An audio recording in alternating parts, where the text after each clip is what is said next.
effarant ce qui se passe. On est en train de se faire piquer l'aérospatiale, l'aéronautique, et Toulouse va être le gardien de face. Mais ils sont tous pour l'Europe, on se le dit, c'est socialiste, c'est magnifique, il y a des drapeaux partout. Tu parles, en ce moment, c'est les sous-traitants allemands qu'on fait travailler, puisque c'est les Allemands qui ont pris le pouvoir à Airbus. Mais c'est pas de la faute des Allemands, c'est notre faute. Mais vraiment, c'est ouais, pardonnez-moi de le dire. Bon, c'est dramatique. Bon, ça veut dire quoi? Ça veut dire que je propose une Europe des nations autour de projets de coopération où on défend nos intérêts et où on avance.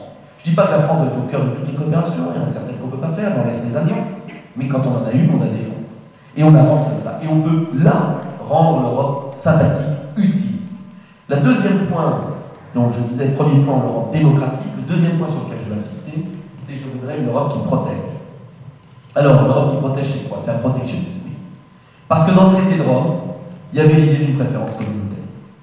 On baisse les barrières douanières à l'intérieur de l'Europe, et on se protège minimum, parce que sinon on ne peut pas baisser à l'intérieur, le niveau social va descendre.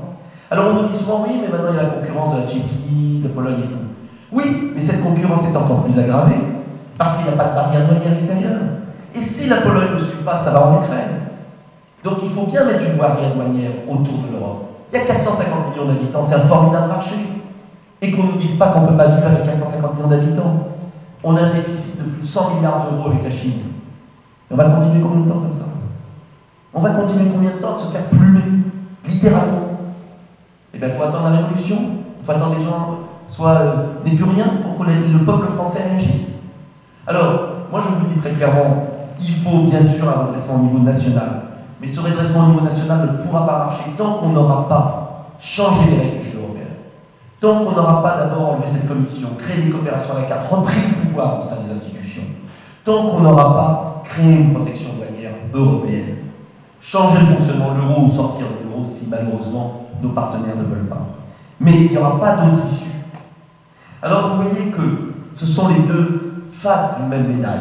Si on veut redresser la France et l'Europe, si on veut que l'Europe soit une puissance dans le monde, eh bien, il faut avoir une vision de ce qu'on veut à 20 ans. Ça ne veut pas dire qu'on est contre l'Europe, ça veut dire qu'on veut une Europe radicalement différente. Et c'est possible. C'est possible. Le tout est de savoir si on le fera dans la douleur dans 20 ans ou si on le fait maintenant dans la réforme. Voilà. Alors c'est pas avec M. Barnier, Mme Dati, qui vous souvent les écrans, Mme Aubry et toute la clique, ni le modèle d'ailleurs, entre parenthèses, parce que François Bayrou est extraordinaire, il a signé tous les traités, il parle de l'Europe humaine, il est contre le retour dans le temps, je dis bravo, mais c'est lui qui a signé tous les traités. Dans le traité de Lisbonne, il y a l'inscription du retour dans le temps, de fait. Donc, bon, il ne faut pas nous prendre pour des imbéciles non plus. Et puis les Verts, les inénarrables Verts sont extraordinaires, ils sont pour l'Europe écologique, mais ils ont signé tous les traités qui font le nivellement social et environnemental par le bas, avec des produits dangereux qui arrivent sur notre territoire. Il faut arrêter ce double langage. Donc voilà, nous allons dénoncer ce double langage, mais nous proposons aussi autre chose, c'est-à-dire que nous sommes capables de dire il faut autre chose. Nous voulons apporter des solutions, nous ne sommes pas un mouvement protestataire qui va critiquer tout, nous disons il y a des clés. Et ces clés, on les a en la tête, on est capable de les défendre pour changer la France, la redresser sur des bases simples, claires, de bon sens. Une France libre, une Europe utile, ce sont les deux, les deux jambes sur lesquelles j'aimerais qu'on reconstruise l'Europe.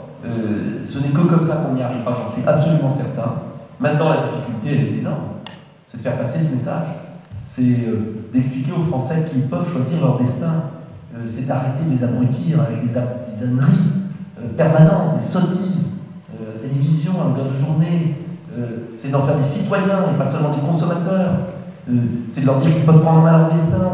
C'est de leur dire aussi qu'il y a plein d'atouts dans notre pays, plein d'atouts. On a une capacité scientifique, on a un bon sens, on a de bonnes universités dans l'ensemble, on a une agriculture extraordinaire, on a des paysages fabuleux. Je veux dire, la France a des raisons d'espérer, mais elle n'a pas des raisons d'espérer avec la classe politique qu'elle a aujourd'hui et une classe dirigeante qui est complètement du parti de l'abandon et de la résignation. Voilà pourquoi il faut tout reprendre à zéro. C'est un immense travail. Si on avait un autre qui le fasse, je le suivrais volontiers. Moi, je n'ai pas de volonté. Tu me dis 2012. Moi, je veux dire, longtemps, j'ai suivi certains qui se sont évanouis devant moi comme des loucoules. Ça m'a désespéré, parce qu'ils avaient l'intelligence, les réseaux, la force politique de faire quelque chose. Eh bien, ils se sont couchés. Eh bien, s'il y en a un autre, comme la Samaritaine, je rembourse. Mais en attendant, moi je vois personne. Alors mon devoir, c'est de le faire. Et je suis absolument certain qu'on y arrivera. On y arrivera parce que la France en a besoin. Ce n'est pas la question de M. X ou M. Y, c'est la question de notre beau pays, de notre peuple libre. Et je crois à la liberté de la France, je crois à la liberté du peuple français, et je crois à l'Europe des nations. Voilà, je vous remercie beaucoup de votre attention. Et je vous